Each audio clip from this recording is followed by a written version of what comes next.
ও কি করছে আপনি দেখেছেন? লোক আপনি এটি নাম সৈয়দ আব্দুল্লাহ আপনার কাছে বিনীত অনুরোধ, আপনার বিনীত অনুরোধ। আপনার কি মনে হয় এই বাচ্চার সাথে আমি প্রোগ্রাম করব? যে সৈয়দ আব্দুল্লাহ অর্থ ভক্ত বাংলাদেশে অনেক। আমি যদি বলি যে এই সৈয়দ আব্দুল্লাহ একটা বেয়াদবের মতো কাজ করছে, আপনারা আমার গালাগালি করবেন না। কারণ এই যে নিঝুম মজুমদার, ও তো দালাল, আরেকজনের পা চাটা দালাল, এটা নিয়ে তো কোনো সন্দেহ নেই। এ ওই দেশের বাহিরে বৈশা এই সরকারের বিভিন্ন মানুষের নামে আন্তর্জাতিক ইয়াতে মামলা করছে। ওর চক্ষু জ্ঞান নাই, এটা সত্য কথা। কিন্তু এই যে সায়াম আব্দুল্লাহ, যারে আপনারা আইডল ভাবেন, এরে যদি এখন আমি বলি যে বেয়াদবি করছে, আপনারা আমারে গালি দিবেন না? দেখেন, আমরা যদি একই টেবিলে আলোচনায় বসি, এখানে যদি বিএনপি থাকে, এখানে যদি আওয়ামী লীগ থাকে, এখানে যদি জাতীয় পার্টি থাকে, প্রত্যেকের চিন্তাধারা আলাদা। এই জন্য কি আমরা কাউকে আক্রমণ করতে পারি? কথা দিয়ে যুদ্ধ হইতে পারে। কিন্তু এই যে ও যে হারপিকটা নিয়ে আসছে, টোটালি পরিকল্পিতভাবে। এই যে নিঝুম যখন এই আব্দুল্লাহকে কথা বলার সুযোগ দিল না, তখন সে জাস্ট টেবিলের উপর থেকে হারপিকটা নিয়ে দেখাইলো। তার মানে সে পূর্ব পরিকল্পনা করেই আসছে যে আজকে আমি এই টকশোতে একটা হারপিক দেখাবো, দেখানোর পরে আমি ভাইরাল হব।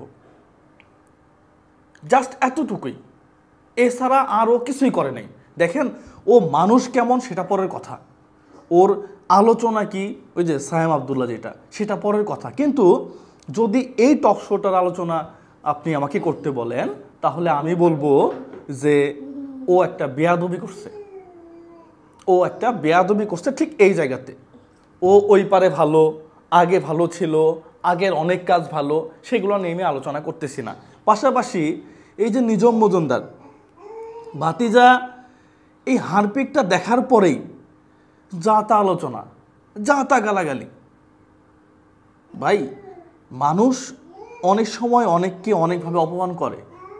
এই জন্য বাবা মা তুইলে যা তা আচরণ করা, যা তা গালাগালি করা, এটা কোন ধরনের স্বভাব? বয়স তো তোমার কম হয় নাই, দাড়ি মুখ পাকে গেছে সব, দাড়ি মুখ সব পাকে গেছে। এই তো দাড়ি মুখ পাকে গেছে সব। তো আচরণটা ঠিক হইতে হবে না? মাথা সবসময় গরম রাখলে তো হবে না। পাশাপাশি এই যে আব্দুল্লাহ ভাতিজা, দেখো, তোমাকে অনেকেই প্রশংসা করতে পারে, সেইটা তাদের ব্যক্তিগত ব্যাপার। কিন্তু আমার কাছে মনে হয়েছে যে এই জায়গাতে এসে তুমি হারপিকটা যেভাবে দেখাইলা, এটা পরিকল্পিত এবং এটা দুঃখজনক। এটা দুঃখজনক। তোমরা ইয়াং এবং তোমরা হচ্ছ ঢাকা ইউনিভার্সিটি স্টুডেন্ট, আমি যতটুকু জানি। তো তোমার মতো একজন ছাত্র যদি, তোমার মতো একজন ব্রিলিয়ান্ট স্টুডেন্ট যদি এরকম করে, একটা জায়গায় হারপিক রাখলো, তাকে দেখাই দিল, এই ধরনের আচরণ করে, তাহলে পরবর্তীতে মানুষ যারা আছে কি শিখবে? কি শিখবে? তোমাদের কাছ থেকে তো মানুষ শিখবে। এখন তোমাকে বেয়াদব বললে অনেকে চিল্লাপাল্লা করবে, কমেন্ট করবে, বাজে কমেন্ট করবে। কিন্তু আমার কাছে মনে হয় তুমি বেয়াদবি করছো। আমার কাছে মনে হয় এই প্রতিহিংসার রাজনীতিটা বন্ধ হোক। এটা বন্ধ হওয়া উচিত। ট্রাম্প জিতলো, ট্রাম্পের বিপক্ষ দল স্বাগতম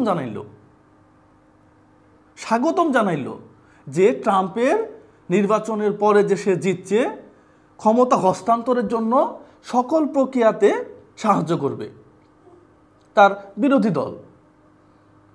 আর আমাদের দেশের এক দল জিতার পরে আরেক দল সহযোগিতা তো করবে দূরের কথা, বাড়িতে গিয়ে আগুন দেয়। মাশরাফির বাড়িটা ভেঙে দিছে। এই হচ্ছে অবস্থা আমাদের। আমার মনে হয় যে প্রতিহিংসার রাজনীতি টোটালি বন্ধ করা উচিত।